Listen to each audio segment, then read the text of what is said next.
Hi guys, thought I'd just do a wee video on pull-ups, and we've done the video on the low bar pull-ups, so this is a video on like the next stage, which would be normal pull-ups like this. So I thought first of all, I understand pull-ups is a really difficult exercise. Most people can't do pull-ups when they first attempt them. There's a few things that come into play. Obviously you need to develop the muscles around your lats and your biceps and your mid-back in order to have the strength to pull yourself up. And beyond that, you can have those muscles might be strong, but it's a bodyweight exercise. So if you've got the less fat or the more fat-free mass you have on your frame, then the easier you'll find it. Okay, so some people might find that if they're managing fat loss over a sort of prolonged period of time, that they eventually can get closer and closer to doing pull-ups without actually doing much in terms of pull-ups, just because their strength to weight ratio increases automatically.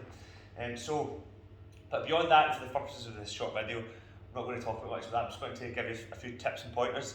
If you have been doing the low bar pull-ups for a while, you feel that they're hard, but you want to try something else.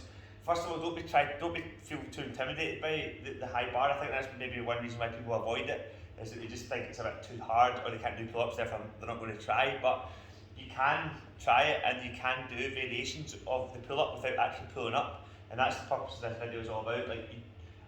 Although it's called a pull-up, forget about the concept of pulling up at the moment and focus on the lowering phase. I know I've mentioned it at the classes, but I thought I'd just do a video on it to reinforce that point.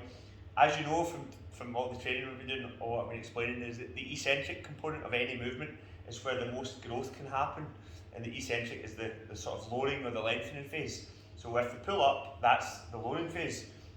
So what I want you to do, and one of the common mistakes, or not mistakes, issues that people have, is that if they use a step, there's no step here, but if you use a step or you jump up, there's a lot of this sort of movement, and then people are trying to put their legs around the bar to stop themselves from rocking back and forwards, and get a bit of stability before they lower themselves down. So one of the easiest ways I've found to get that stability at the start is to, essentially, if you think about your core's job is to create stability, core stability, through the hips, through the spine. And when you're doing pull-ups, your abs are working big time. Okay, so it's a really good core exercise, pull-ups as well as the lats and the biceps. So what I want you to try is focus on engaging the core first. So what I want you to do is, obviously if you're in a step, you'd be on a step right now, but if you're not in a step, if you're quite tall, you don't necessarily need a step. Before you jump up, I said to a few folk last week about this, bring one leg out in front of you, like come quite close to the bar, okay, so again, you don't want to be standing too far away from the bar, because if you're coming at an angle, then automatically you're creating an angle for a swing. So you want to minimise the angle that you're going to come under. You want to come right under the bar, okay, just like here. Bring this leg out in front, okay, until you feel as though your abs are engaged. So this hip sort of flexion of the hip movement here, you should automatically engage your hip flexor, but also bring in the abs here, so you should feel a wee bit of core engagement here.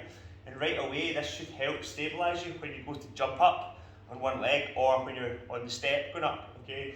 And hopefully, so when you come up, okay, lead with the chest, okay, so already think the shoulders back and down, not here. So get into a lead position that you want to finish at before you even leave the ground, okay? And then from there, just jump up, okay? And that leg there will help you stabilise. You should feel your core burning at this point. You can then bring this leg back so that you can then go a full range without your feet touching the floor until your arms are straight. Okay, so you come down to here, right? If you can do pull-ups, then obviously you just pull back up and then repeat. But for the vast majority of people at the moment, you would just reset it. Okay, so bring the foot out in front, engage the core, jump up, hold, bring this knee back, slowly come down. And you want to try and come down until your arms are pretty much straight. Stand up, and then repeat. Okay? And that will just reduce that sort of swinging motion that people tend to have when they jump off the step or they jump up to the bar. So all I want to do is focus on the eccentric phase. 5 good reps with a 5-second eccentric is great, really good workout in your muscles.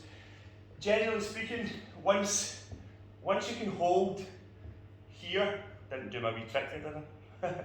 Once you can hold here for about 5 seconds to 6 seconds and then lower down, you won't be far off being able to do a pull-up. I can't see how you'll be that far off once you can maintain that. So that's something to aim for. If you can get to 5 to 6 to 7 to 8 second eccentrics, you will not be far away from doing a full pull-up. Okay, so anyway, that's just a few wee pointers that I wanted to consider.